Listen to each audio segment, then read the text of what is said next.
Hello, everybody. Scott Golden here with the Golden Opportunities Coaching YouTube channel. Welcome to those of you who are new. Welcome back to those of you seasoned veterans of what we do around here. With over 500 of us, glad we're growing, which is a good thing. We'd love if more people joined the party. So please feel free to share, like, comment, do all that good stuff. If there's a subject you'd like to see covered, please feel free to reach out. The more specific you are with your subject, the easier that we can make a connection. Also, if you're looking for a coach and learn about ways to balance trust and all the good things that come with that, please feel free to do so. One of the things to do in that scenario is to connect with me on my website, which is available in the About Me section of this YouTube channel, or connect on Twitter at PO Perception. Today we're going to talk about trust and some of the things that make a person untrustworthy.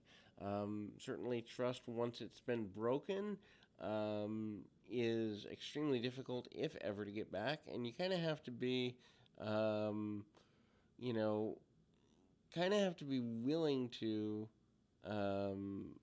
get to a place where you begin to understand how to handle if you notice some non-trustworthy signs in a person. So I'm going to run through about 6 of those. The first one is if they gossip. Now, gossip in and of itself is such a part of, especially Western culture, that, it can be extremely difficult to go, well, if I didn't trust anyone who gossiped, I'd probably have no friends. But I think there's value to that. Is the person you're dealing with a friend, or are they an acquaintance who might be willing to turn on you if you gave them the proper ammunition? This is where you need to use discernment, because if the gossip is not mean spirited, hey, I heard Sally went on a diet, that's fine. But hey, did you hear that Bob is having an affair on his wife? That's a completely different thing.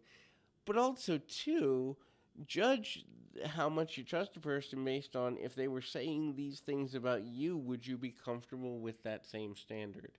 The next thing is a person that doesn't have a lot of self-awareness.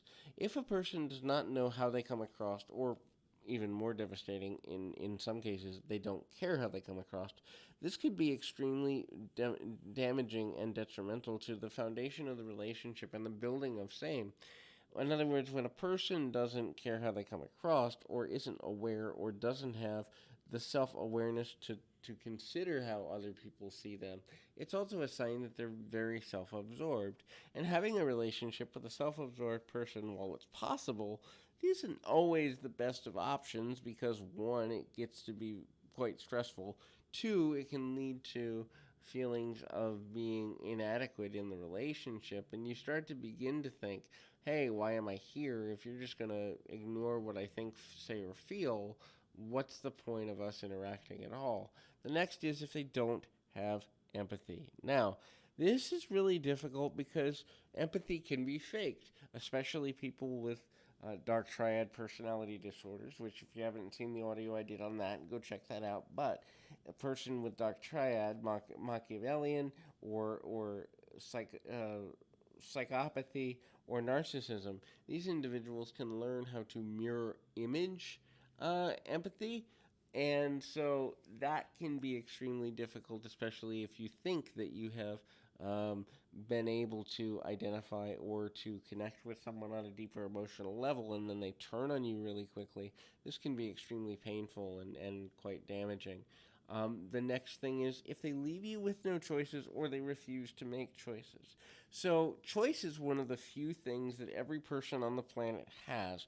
Now, we may not like the consequences of the choices that we make, and certainly sometimes we feel as though, which is a misnomer, we have no other choice. But in reality, even if a person is in a life or death situation, they still have the power of choice.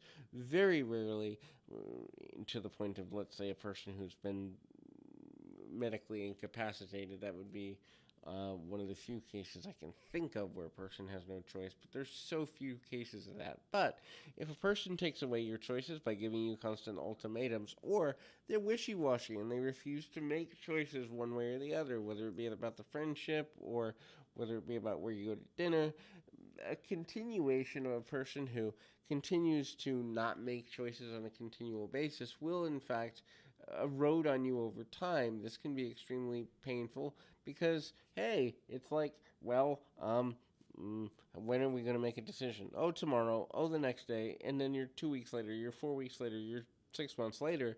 And in order for life to progress, people have to have at least some autonomy with making decisions and a progressive mindset toward doing so. The next is they won't take no. This is the badger or the persistent kind of follow on. These individuals may not even realize how they come across, or then again, they may. They may try to wear you down to the best of their ability through continuing to badger and be persistent with trying to get whatever they want out of you. But if a person refuses to take uh, responsibility for kind of accepting your boundary, whatever that is, they're a person that's not trustworthy because that means that their motive in the relationship with you, whatever it is, financial, emotional, physical, sexual, or any other motive that may be there, can supersede and does their interest in you having a positive experience through the relationship. The last one is, do they become a chameleon? This is so important. So if a person becomes a chameleon, it means that they change their attitude, their affect, the way they approach the world based on who they're around. And obviously, we're going to behave differently in a public setting with multimillionaires or billionaires than we would with Uncle Bob at the family barbecue.